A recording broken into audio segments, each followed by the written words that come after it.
The Arctic harbors two great carnivores. One is a 4,000-pound torpedo tipped with prehistoric ice picks.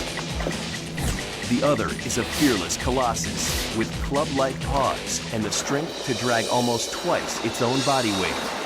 Let's look at what each brings to the fight. A shellfish-eating marine mammal, the walrus seems an unlikely face-off contender.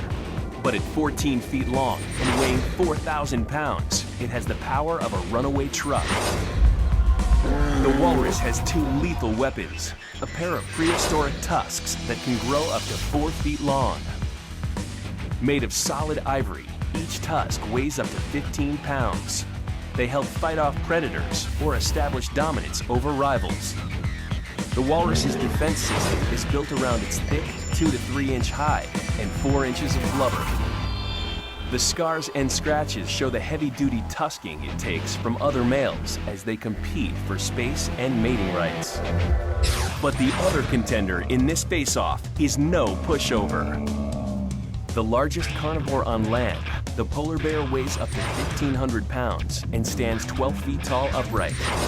That's as tall as an elephant.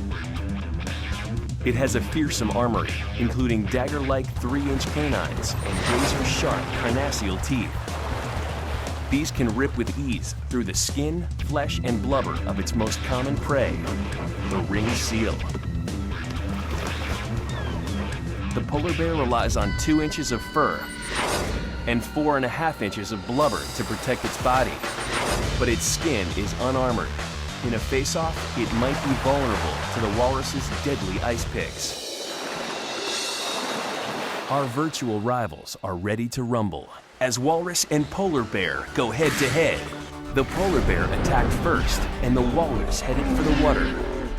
Wielding immense strength, the polar bear held the walrus long enough with those huge paws to latch on with its teeth, but it couldn't inflict serious damage. The walrus then took the fight to the water, the turning point. In its element, the walrus proved quicker and more maneuverable than the polar bear, and it showed what those tusks can do. Wounded and running out of air, the polar bear struggled back to the surface.